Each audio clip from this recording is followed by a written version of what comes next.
Hello everyone, welcome to the class.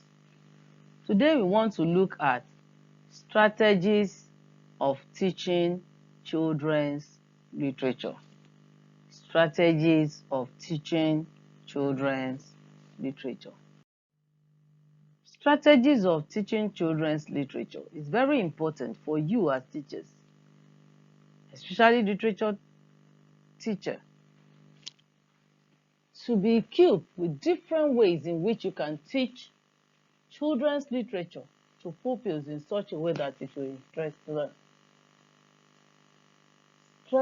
Successful teaching of children's literature must be based on two important factors. One, teachers must be knowledgeable about different purposes of reading and types of reading. And secondly, teachers must choose appropriate strategy, that is, using relevant, meaningful activities to teach your pupils. It's very, very important. These are the two strategies. It is you as a teacher, you must know, you must be knowledgeable about purposes of reading and types of reading. And also you must choose appropriate strategy that will yield results in teaching your pupils how to read. So let us review purposes of reading the way we did it the other time. We said we read to obtain information. We read to acquire new ideas and new knowledge and skills. We also read to derive pleasure from new experiences. We also read to be critical of other people's ideas, thoughts, and action. We read to get general information. We read to get specific information. We read to infer from what others have said or what others have written. So purposes of reading could be to derive pleasure from new experiences, to be critical of other people's idea, thought, and action.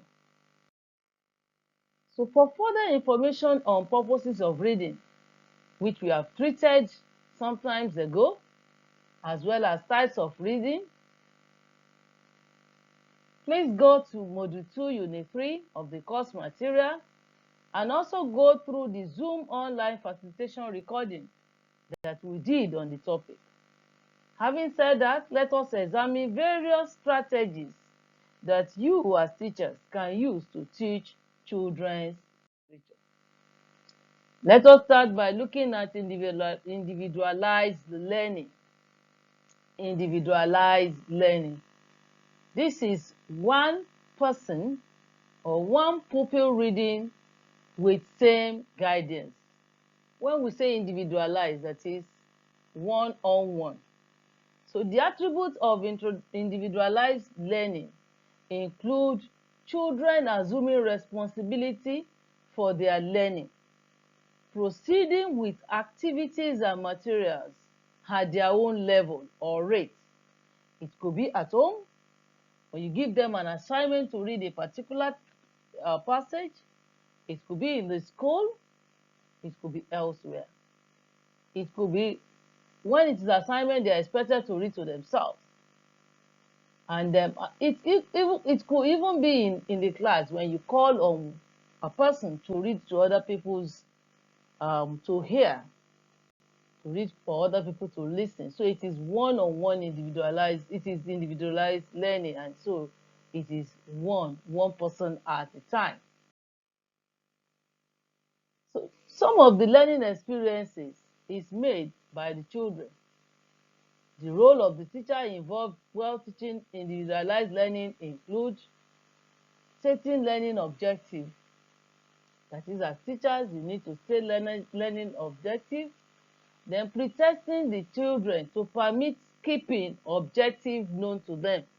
You pre-test so that part of the objective you have set, those ones through pre-testing that you discover that the students already know or they are familiar with, you skip those ones or you just revise them. Then you go to the ones that they are yet to know, they are yet to know. So number 3, including activities to elicit including activities to elicit including the activities to elicit students students active participation, including activities to elicit children's active participation. Correction of performance is immediately made available to children. This also is a very good way of teaching them, is a good strategy when they get to know that whatsoever they do, immediately they are going to get the feedback.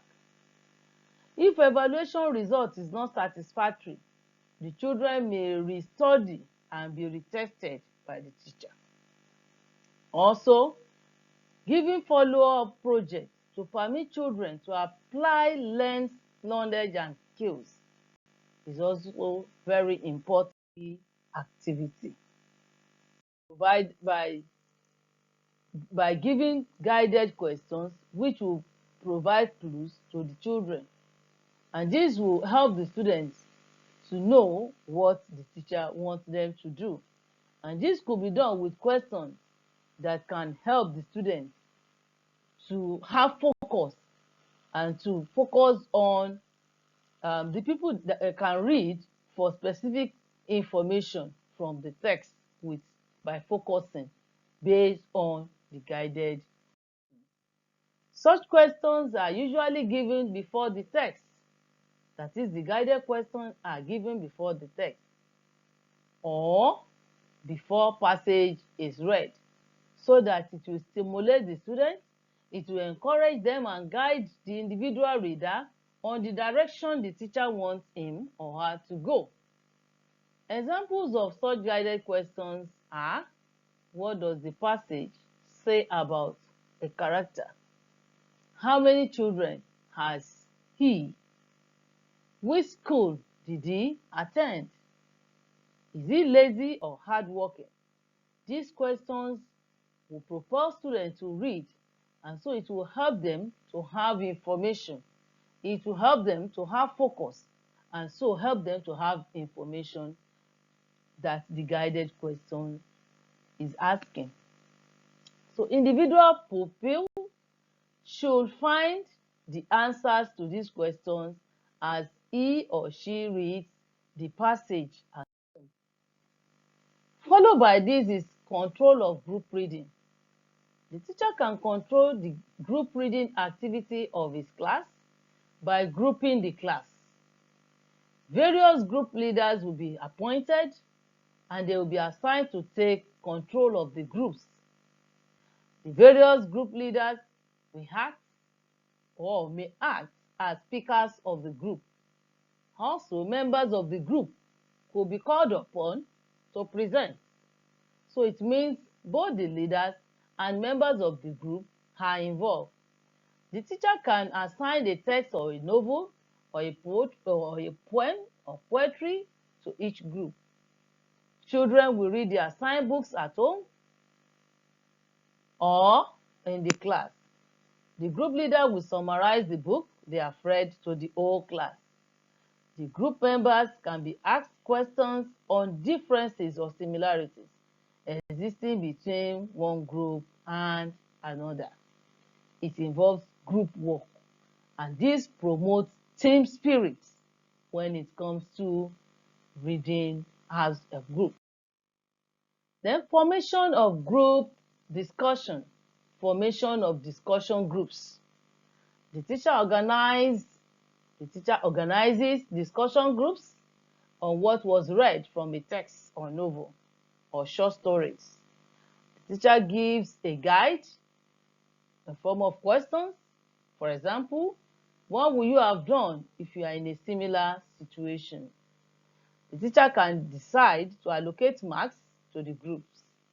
This will create healthy competition and lively discussion in the class. So it will make the students to be more involved in reading activities. The next one is formation of drama groups. Formation of drama groups. The teacher forms drama groups in the class, and every member of the class will be given a portion to read, which will be memorized.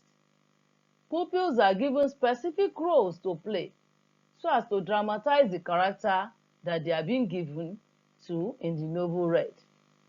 In all these activities, the teacher is a guide, the teacher is a facilitator, and so he must not dominate.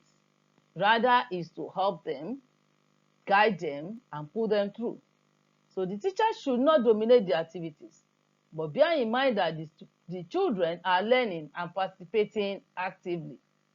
So the teacher is to initiate, motivate, and encourages the children to ask questions, participate in the discussion, and have their roles in the play or novel.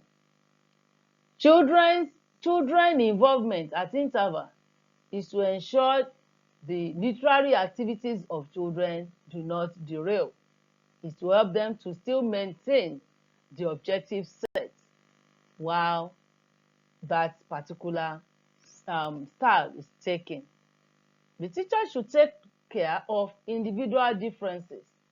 Should be conscious of the gender, the sex, the age, the background, and so on. It should create a positive attitude in the minds of the reader. It should provide interesting novel, texts, short stories for the students to read. It should train children to read a variety of texts. It should motivate children to read. Let the children see the purpose of reading. Individual reading is one person reading, while group reading refers to a number of persons gathered together and assigned to read a text and give a report after. Control reading, as we have seen, refers to the teacher controlling the reading activities of the class. The following are some important reading methods that you as a teacher can make use of. Skimming is a good method of teaching children how to read. Scanning, intensive reading, extensive reading, critical reading, reading to infer, and so on and so forth. While teaching pupils how to read, teachers, when you identify reading problems like vocalization, subvocalization, finger pointing, regression, head movement, inadequate vocabulary, teachers are to come in and assist students to overcome all these problems. Individual group reading is controlled by the teacher. And so pupils should be encouraged to be involved in these various strategies that will help that teachers can use to assist to teach students how to read. With this, we have come to the end of this instructional video. I'm saying bye-bye. Thank you for listening.